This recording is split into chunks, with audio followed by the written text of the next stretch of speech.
I remember we was in church one time and everybody broke out in song. Like I think it was during Tithe and Author, and it was like melodies from heaven, rain down on me. Yeah. Rain down on me. Melodies from heaven. Come on, quiet. What else? Rain down on me. Rain down on me. Altos. Rain. Classic. Curtis Him. Nah, for real. Curtis He's official. Him. He's official. All right, you ready? Let's get it. All right, yo, what's good? It's your boy D Starks. Starks Artist. And you are now tuned in to the Just Different Podcast, where we talk everything faith, life, and culture. If you are tuning in for the first time, welcome. And if you've been rocking with us for a while, I mean, you basically family at this point. Oh, so for what's sure. good? How you doing? Hope you're doing well. For sure. Yeah. And make sure if you haven't already, if you're watching on YouTube, make sure you like, comment, subscribe. Yeah. Hit that little bell in the corner. It'll notify you when we post and everything. And if you're listening in, make sure you leave a rating and review for us. No, yeah. So if you really locked in, I mean, you really locked in with Just Different, Let them know. Go ahead and leave us a review. It can literally just be a heart, like any Whatever. emoji or whatever. Whatever works. Write us, leave a rating and review for us. It helps us push the content. You know, it helps us grow, get more exposure to other audiences. So we Exactly. appreciate y'all and much love always. For sure. But what did we do last month? It was Stay true. Stay True. Yeah. So last month we did an episode called Stay True. And basically that episode was all about, you know, staying 10 toes on the standard that God has called for your life and not compromising, you know, what you know to be true in your heart, especially stepping into environments that may be trying to sway you from that. Right. And I know a lot of people here recently in the last like 2 weeks have been like going back to school, whether that be high school, middle school, college, post-grad and whatnot. But so leave a comment. Let us know what's going on. Oh, yeah, we wanna How's know. it been? And if you haven't listened to the episode already, definitely check it out. It's a must listen. Yeah, it's a must listen. Definitely a classic. So definitely check that out. But leave a comment. We definitely want to know any prayer requests y'all got going into the school year or whatever it is. Just definitely let us know in the comments because we just want to see what's up. Oh, But of course, always. how's school for you though? Oh, cool. I'm not enrolled, bro. Come on. We already know what's up. No, but y'all definitely feel us in. But let's get straight into this one today. Let's go. It's been a minute since I've been behind the camera. It's been a month, man. It's been a while, so I'm super excited for this one. But the topic that we have for this week, initially, it was really inspired by this post that I saw on Instagram by this podcast called The Same Room, and they recently did an episode entitled "How to Stay Hopeful." And in this clip that I saw of this video on Instagram, one of them basically said something that was really powerful, and it said, "In order to be a light, you have to show up in the darkness." And then they continue to say that at times, like, we can feel like this darkness that we may be surrounded by is like too much. And so like we'll have a tendency or a habit to start removing ourselves from the same environments God has called us to be in. And I thought that was very relevant to something me and Jordan talk about a lot, and something that I just hear a lot from like our generation and just a lot of people at large. But it's this like sentiment of, you know, you've heard it before, like, yo, this generation's just too far gone. Yeah. Like, dang, this culture's beyond saving. Or like you hear the old heads and they be like, Man. be over here like, man, I don't know about this. I literally just heard that the other day, actually this Crazy, week. bro. It's like, man, I don't know what happened with this generation, man. It's always but Unc, bro. well, Unc. And I just hear that a lot, and that's real though, because, you know, even for me, like, or just in general, like whether you be in school around like your acquaintances and peers, or you may be at work around coworkers, supervisors, you can really just sit there and look around and be like, dang, like what is this culture coming to? Right. Like for real, like for me, sometimes I'll be just like scrolling through TikTok and I'll see some post or video of someone just talking about like a particular topic, something that they believe in. I'll see the comments just like in like agreement with this. I'm like, Right. yo, like y'all subscribe to that? Man. Like this is what This people what are y'all- really, yeah, like you maybe seen like Man. people like, you know, in this and Yeah. or like that, and it's just like, yo, like, and it just seems like it's so much, you're consumed with it. For and sure. it's all for around you. sure. And something that had come to my mind, at least when I saw that video, is the fact that like sometimes we can get so inundated with like just the sin and evil around us that we can forget what God has put in us. And we have to realize that there's no reason to be afraid of what you're made for, or rather like remain in hopelessness or like despair of maybe the evil around you or the wickedness that you may be facing, because like this is something that you're built for. And it's because whenever we get in that mindset, and I know for me, because it's happened definitely a few times, particularly like the first half of this year of like just feeling hopeless of like, okay, there's nothing I can do. Like these people aren't going to come to God, or like whatever it is, like it can lead to just indifference. Yeah. And like we just literally like step out of all the things we should actually be stepping into, and just remove ourselves from what's happening in our generation and like what may be going on in our world. But something that we have to really like recognize, understand, like fully acknowledge about God is the fact that he is a God of intentionality. Yeah, something that we mention all the time is the fact that like, you know, we always talk about like, okay, the fact that God loves us, but like, why don't you live like that? And so even with this of like, we always talk about, oh, God is intentional. Like, yo, this is purposeful, but like, yo, we need to live like we actually believe that. And, you know, because he is incapable of accidents or like coincidental circumstance, which means like there is a reason like you were born in the generation you were born in, that you graduated that year, right? That you were able to witness what you did in this particular generation or this time. Like, you know, like there's a reason that you went through COVID, like through a 2020. There's a reason you went through like one of the most controversial like presidential like elections, and all these things are now happening in our world going around us. Like that is all a signal of like what God is calling you to, or what he's made you for. And we have to realize like all these events that may happen around you and in different times aren't like signs for us to lose hope, but they're indicators of how great we are and the solution we're meant to be for the world. Exactly. And you know, whenever we talk about this topic, there was something that I had written 2 years ago, actually, after I graduated, and this was around 2020. So this was like COVID times and all that. I put this on Instagram, and I thought this was really relevant to the episode today. But it said, "Dear 2020, yes, we've lost graduations, proms, and our most memorable moments with friends and family. The last phase of our youth has been filled with crippling fear, anxiety, and uncertainty. But we're built for this. I don't believe God would ever bring a situation upon a generation he did not equip for it. Although these times have been completely unexpected, there is a reason this is happening during this pivotal time in our lives. Society, culture, and the world at large will not have to be completely rebuilt. Therefore, we are the future. The next decade of reform is in our hands. The future condition of this world will be a direct product of how we'll shape it. I can't wait to see what will become of this graduating class across the globe. We're destined for greatness. Even though we may see this as a tragedy now, we will look back and realize this was the exact moment we were made for. To all my fellow graduates, I wish you nothing but the best, and I'm believing your future will bring you nothing but prosperity. So stay encouraged and strong, because there is more. We carry the weight of future generations, but our shoulders were designed for this responsibility. 2020, we are hope. Much love." In classic D-Star fashion. But the biggest thing that I wanted to highlight in this, and that I got from it, reading back on it, is the fact that I don't believe God would ever bring a situation upon a generation he did not equip for it. Everything God will walk you in, you are made for, period. That's a bar, bro. We're built for it. That tweet was mad poetic, bro. Yeah, I mean, it was a little Instagram post, a little IG team. After reading that, made me feel like I could go save the world. Like I could go conquer anything. That's fire. But man, like you've been saying, it's just like, I think it's a universal feeling a lot of people feel. It's kind of like that hopelessness, and it creeps in. I think for me, at the core of this conversation is the question of like where I'm placing my hope, because for me, many of the times I find myself in the position where I'm like giving up on people, or, you know, losing hope in them. The issue really isn't with them, but with me. And the perspective change needs to happen, because my hope should have never really been placed in them in the first place, if that makes sense. So it's like, if your hope is lost, that's something that's completely contingent upon whose hands you place it in. It mentions it in Isaiah 40:31. It says, "But those who hope in the Lord will renew their strength." So if you ever feel like your strength isn't being renewed, or you're losing that hope, it just all comes down to, okay, you didn't place your hope in the Lord's hands. And it came down to me, for me, just like I said, it shifted my mindset. And because I got to a point where I was hoping people would change instead of hoping God would change people.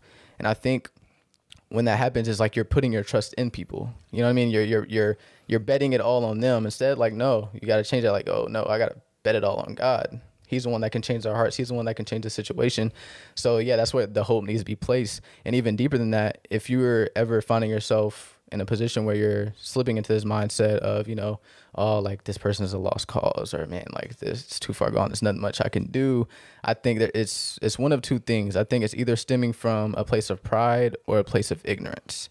And what I mean by that is it's coming from a place of pride in the sense that you are trying to go on your own strength or you're leaning on someone else's, or it's coming from a place of ignorance in the sense that you just don't believe or don't know that God can handle it. So it's one of two things. So it's like, it's either you place your hope in him and you just don't think he can do it, or you haven't placed your hope in him at all. So anytime you find yourself in that situation, you just have to ask yourself that question. Okay, am I being prideful or am I being ignorant? So yeah, that's just something that really helped me, is just that perspective change for sure. Yeah, that's huge. It's the fact that where are you placing your hope? Yeah, where's it at? Whose hands is it in?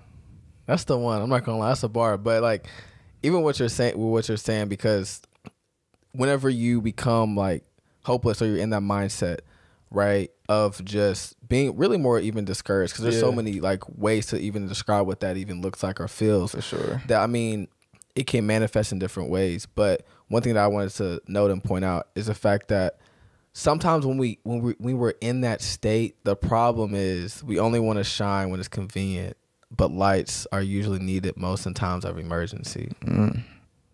Say it again. The problem is we only want to shine when it's convenient, but lights are usually needed most in times of emergency. Yeah. So like, I mean, we see this a lot with practically examples of this, like whether that be your street lights, those within your home, candles when necessary, like whatever that looks like. And like, like have you ever like been with your friend or something, you ever been out, like y'all just like chilling at a restaurant, like out at the park or whatever it is on the weekend, and like somebody loses their phone, it's dark outside, right? Like usually the first thing they're going to ask is like, yo, does anybody got a flash? Turn the flash on. Where's a flashlight at? Or like, whenever like you may have like left the crib early in the day, nobody turned on like the porch light or any of like the over, like, maybe night lights or whatever lights you have in the home, and you walk in the crib, and the first thing you really gonna ask is like, yo, where the lights? Where the lights at, man? When you walk in the dark room, the first thing that's the first thing. Yo, where the lights at? Like, yeah. And so whenever I was thinking about this, like the only thing I could think of is like, or picture, was literally a generation walking into rooms that are completely dark, asking, where's the light at? Where the lights at? Man. Where the lights at? Where? And and I think that's the danger of this and what can happen. And that's the lie the enemy wants us to believe. It's like, yo, like you don't have the capacity or the ability or the strength or the gift to impact the environment or the arena that you're in. Right. And that leaves us with rooms of darkness empty because we won't shine our light. And so everyone's looking for it. No one wants, like, that's what people are looking for. But like, yo, if you're not shining your light, then they don't have the ability to like actually get access to it. Exactly. Or have even the opportunity to. And so that's what happens, is because sometimes it can just be like, oh, well, I'm cool. You know what I mean? Like I'll do my Sunday thing. I'll do my Wednesday thing. But at school, I'll just stay to myself. I'll stay in my little FCA group. I ain't trying to like really talk to them like that. They doing their thing anyway. Like, I'm at work, but let me just get my money. I'm gonna clock in, clock out. They'll be all right. They're doing their thing. They going out. I'm gonna this weekend. I'll forget inviting them to church. Right. It's dark. Completely dark. Where's the light? People are asking where the light's at. Yeah. That's something that I have somewhat struggled with, really, particularly the past 3 or 4 months. And this is something I mentioned when we were on live once on TikTok. But me personally, I'm more of like a reserved person, more a private person. And so a lot of people like, sometimes like commend me and things of that nature. Like, yo, like you're super transparent, like on your podcast and things like that. And, sometimes like I look at them and be like, yo, half the time, like, I don't want to be. For real. Like sometimes like I'm more like, I'd rather stay to myself. I'd rather not speak too much. Like, I'm usually not too much like a talker or anything like that. Like I'll stay more quiet and or silent, especially if I don't have anything to say. Right. But one day I was literally driving. I don't know what was happening, if I was in the kitchen or something, just like, living life. Right. And literally like it was just, dropped on my mind, is the fact that like, yo, what happens when I don't want to speak, but God has something to say? That's tough. Because, like I said, like I'll just get in modes of like, I'm just very more reserved, more private, not wanting to like speak too often. And I usually want to speak or talk, get behind a mic or give a word when I want to. When I feel like it. When it's more convenient for me. But what happens when I don't want to speak, but God has something to say? When I don't want to move, but God's saying it, it's time to pick the feet up. Yeah. When I want to go left, but there's another direction he has in mind. And literally right before this episode, we were driving over here, and what came to my mind is the fact that a light doesn't get to the side when it turns on. That's, man. A light doesn't get the side when it turns on. So whenever you look at, when you think of a flashlight, or you think about like any light in your house, it's usually controlled by a switch. Yeah. It's usually controlled by the switch. So usually the owner of that home or the establishment will go in and turn that light on when it feels necessary, when it sees fit. I.e., whenever, right, as we are lights, you know what I mean? God is going to call us to what? Like shine our light and turn it on, even at times when we'd rather just stay dormant, right, and not do anything. And so that's something that we always have to keep in mind, is the fact that, like, there's a generation of people like walking into rooms asking where the light's at. So we can't allow these lies and these thoughts and this, you know, all this deception from the enemy of even what we're seeing to be like, oh, I'm not equipped for this. Yeah. Or I can't, or it's not something I'm able to do. Like, no, like this is something that you're built for. Yeah, people are asking where that light's at. And I think something that can lead to, and something that happens, is like when people walk into these environments and they're wondering where that light is, after being without the light for so long, they become used to it. They become comfortable with it, you know, and their eyes adjust, just kind of like how, you know, you've ever been asleep in your room and someone comes on and turn the light on. You're like, yo, what are you doing? Like, turn the light back off. Your first instinct is just like to squint and to reject that. So one of the reasons that we neglect the darkness is because one of its most frequent responses is to reject the light in some cases. So some of us have given up on people because we've taken offense to that rejection. And I can definitely relate to that personally, because that was honestly how I got into that mindset. Like, man, people too far gone, is because I tried to be that light, and so many times people like turned it down and people rejected me, and I took it the wrong way, right? And I had gotten this revelation on the topic of offense and rejection, specifically in evangelism. And what I had titled this concept is like, paintings don't get mad. And it's centered around the idea that we're the workmanship of God, much how a painting is the workmanship of the artist. So like if someone walks into an art gallery, right, and they're like, man, I don't really like this painting. I don't like the message it conveys. I don't like the way it looks, whatever the case may be. The painting doesn't get mad. The painting doesn't get upset. The weight of that offense or retaliation is now on the creator or the artist of that painting, right? So sort of translating that back to this conversation, if anyone ever has an issue with, you know, your message or what you're trying to speak to them when you're being in that light, we don't need to get offended. I think sometimes we feel like we have an obligation to do that, when it's like, okay, if God himself isn't necessarily getting upset by it, then why do we feel the need to? So just how the painting is going to remain on that wall, right, and continue to do what it was made to do, we have to keep pushing and remaining. We have to keep pushing and continue to do what we were created to do, which is make disciples of all nations, right?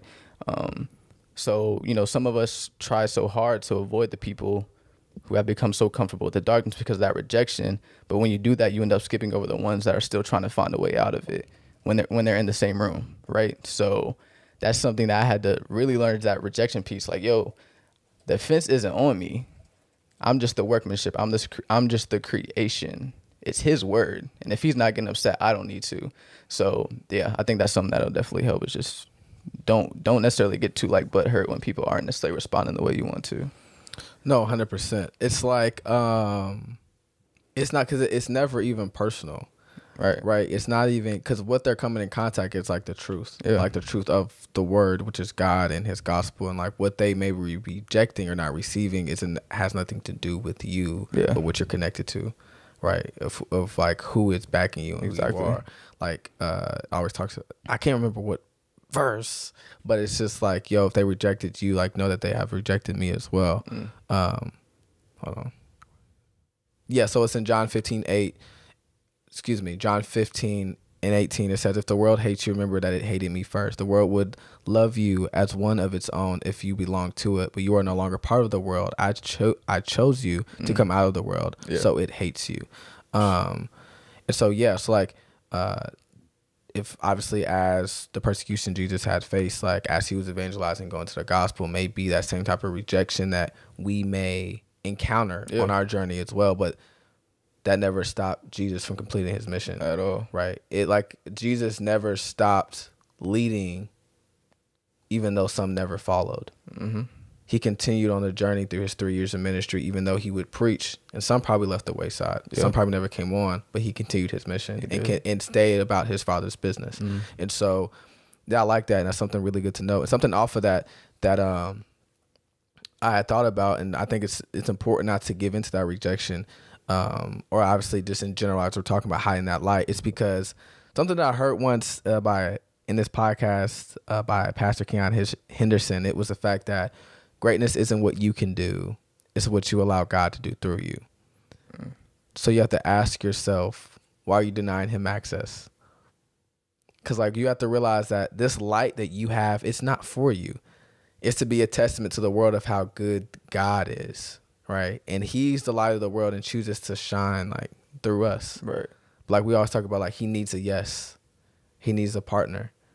And like the barometer for success is ultimately what we allow God to do, us, how submitted we are to his plan and what he wants to get through our lives. Right. And something that one of my favorite verses that we've mentioned a while ago, but it's in Matthew 5:14 through 16. And it says, "You are the light of the world. A city set on the hill cannot be hidden, nor does anyone light a lamp and put it under a basket, but on the lampstand, and it gives light to all who are in the house." And this is the verse right here. "Let your light shine before men in such a way that they may see your good works and glorify your Father who is in heaven." Mm-hmm. So like I said, like this light shining before men, I will always direct them back to him. Yeah. And so it's important that we are like submitting, giving that yes, not giving into whether that be deception, lies, or even the overthinking our own minds of this rejection that we may have gone through, mm-hmm. to make sure that he's glorified in every area. Yeah. So yeah, I wanted to mention that because I thought that played just off of what you were saying. Yeah, no, that's a fire point. Those verses are always good to lean on. And I was thinking about something because I was recently watching this. It was a YouTuber boxing event. I was watching some of the highlights from some of the fights, and in one of them, the trainer had to like throw in the towel because the fight was getting out of hand. And I was thinking about how in boxing, the only person that is allowed to or has the authority to throw in the towel is the trainer. I think that's because the trainer is the one that was there through it all, through the training days, the sparring sessions, the conditioning. The trainer is the only one that could throw in the towel because he knows a fighter better than anyone else. Mm-hmm. He knows what they can handle. He knows what they can take. And just like the trainer, God is the only one that knows us and what we can handle. And I think the issue is that so many of us are trying to throw in the towel for people when we were never in their corner in the first place. We weren't there for the late night tears. We weren't there for the trials, the tribulations, the lessons learned. Mm-hmm. We don't know what they were built to last through. You know, God says, "For I know the plans I have for you." Jeremiah 29:11. He's the only one. So anytime you tell yourself, "Oh, they're too far gone," or "No, they're a lost cause," like, who are you to say that? You don't have the authority to throw in that towel, right? So the fight's going to continue until he throws in the towel, the trainer, because he was there through it all, which will never happen because I think each and every one of us, like you mentioned earlier, was made for such a time as this, right? Such a season as this, such a trial as this. Anything that each of us is going through is something that we have the strength and authority to persevere over, right? And the trainer will never let a boxer in a ring he doesn't think he can be triumphant in, right? So anytime you find yourself in that mindset, it's like, yo, wait, why am I trying to throw in the towel for them? I don't know what they can last through. I wasn't there through those nights. So I thought that was a good point. God is the only one that has the authority to do that. That's not our place. So yeah, that's fire. And off of that, what I'm now thinking about is the fact that we love, when people say, at least like are trying to encourage us and are like, yo, like never let individuals like dismiss or disqualify what God has called. But what about all the time people that we've dismissed, right? That we've deemed unworthy, exactly, or unqualified, that God has called, that God has a plan for. And so I love that point because we don't like something that our pastor used to say a lot, or at least I know I used to hear a lot, is the fact that like you can never put a timeline on someone's deliverance. Right. So like everyone has their own individual journey, their own individual path, what they're going through, what they're walking through. Yeah. And we can never put like where we think someone should be at or what time we think they should get there in, because that's not our call. It's not. That's not our decision. We don't know what their life looks like. Right. The inner workings of their thoughts, their mind, their struggles, what they're going through. And that's on God. Yeah. Ultimately. So I love that point, because I don't think it's something that we think about a lot, but that's something that we can do. Like why are we throwing in the towel? Right. When God's still fighting for them. He's still fighting. When he's still interceding for them. He's still there. When he's still hoping like there's greater that they'll decide to come into. He never gave up.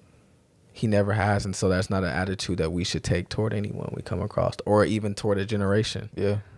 Because that's not his heart, right? So we have to make sure that we're still clinging close to that, and we're allowing God, something that I mentioned, I feel like I've mentioned before, like we're allowing ourselves to see others the way God does. Yeah. And see, like, and that's my prayer, like all the time, very consistently a lot. It's like, hey, like allow me to see the investment you've put in them. Yeah. The future that you have for them. Right. How do you see them? Not me and my carnal self. Right. You feel what I'm saying? Like how do you view them and where you want them to go, and allow me to take on that same heart and attitude and posture and perspective when I'm coming across these people. Right. But yeah, that's the one. Yeah. And another thing is, I think another part of it as well is the fact that sometimes when you're stepping into the darkness, you can get caught off guard by certain things, because I think things hide in the darkness. It's easier to fly under the radar, to go unnoticed when it's dark. And what happens is, as a person, when I'm walking into these environments, I'm trying to be that light. Sometimes I can get caught off guard by certain things that I wasn't necessarily expecting, right? But something that we have to understand as the lights is that lost people aren't the only ones in the darkness, and you're going to encounter certain things that you weren't necessarily expecting. You're going to encounter certain things that you didn't necessarily prepare for, right? But just making sure that you have that mindset before you ever walk into it, right? Like, okay, it was like, for example, like Satan is obviously going to do everything in his power to stop you from, you know what I mean? Stop you from saving souls, stop you from making the disciples of all nations, stop you from being that light. He's going to do everything in his power, right? So sometimes when you are that light, there's going to be different attacks from different places, things that are catching you off guard, jumping out of the darkness that you didn't expect. So that's something that I had to realize, and I think is a good point before you ever even step into it, mentally preparing yourself for that. Like, yo, I'm going to see some things that I wasn't necessarily preparing for. So That makes sense. Yeah. Like light attracts. Yeah. Right. What we say all the time. Light attracts. Period. Good and bad. Right. I think about like one of those joints that you put outside. Oh, they be killing the bugs. Mosquitoes. Yeah. It attracts. It attracts. Sometimes it attracts what it may not even intended to get. Right. So yeah, I like that. But that makes sense too. So even like, when we're talking about being a light and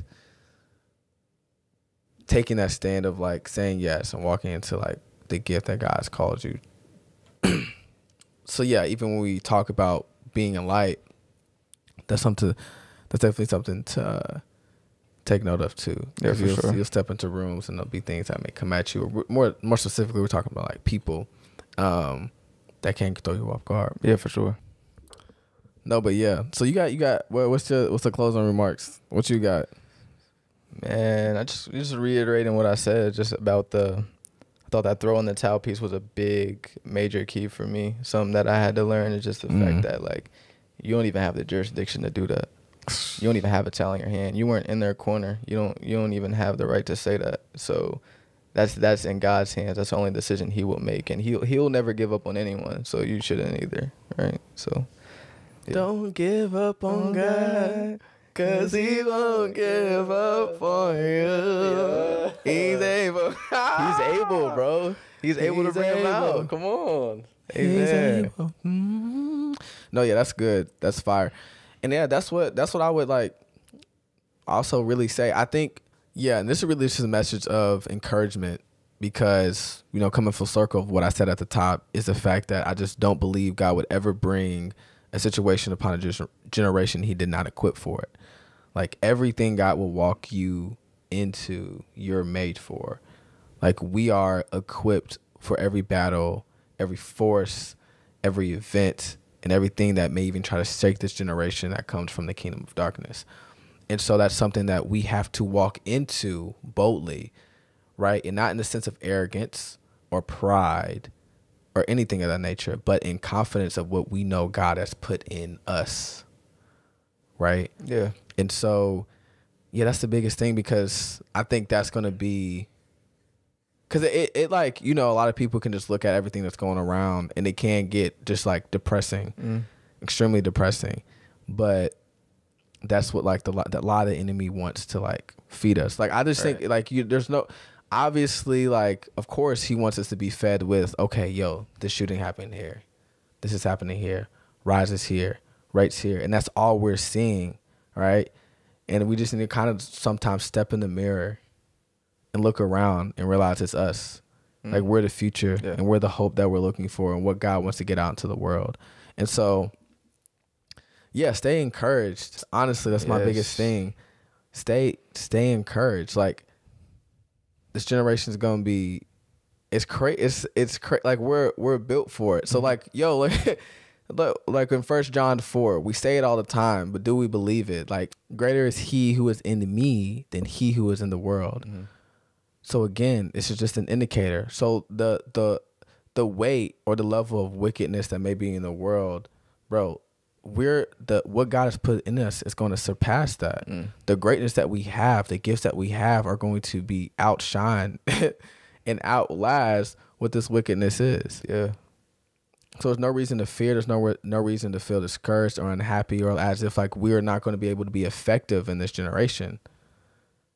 Because what is that saying about God? You know what I mean? Like, indirectly, and whenever, that's what I got slapped in the face about. It's like, yo, like, you know, the doubt I'm placing in my abilities, the doubt I'm placing in what God has put in me. It's not. It's bigger. It's way bigger than you. It's like, what do I really believe about God? Because, you know, what am I saying if I'm saying that, oh, he can't get me through this? Right. What we're seeing is it's too big for him. That's kind of what I hear when I hear that. So yeah, that's what I mean. Just stay encouraged. We built for this. We built for it, man. We are hope. We next. But yeah, you got anything else? You cool? No, I'm cool. You sure, bro? Yeah. All right. Look, stay you, Stay real. and stay humble. We'll catch y'all next week. Much love.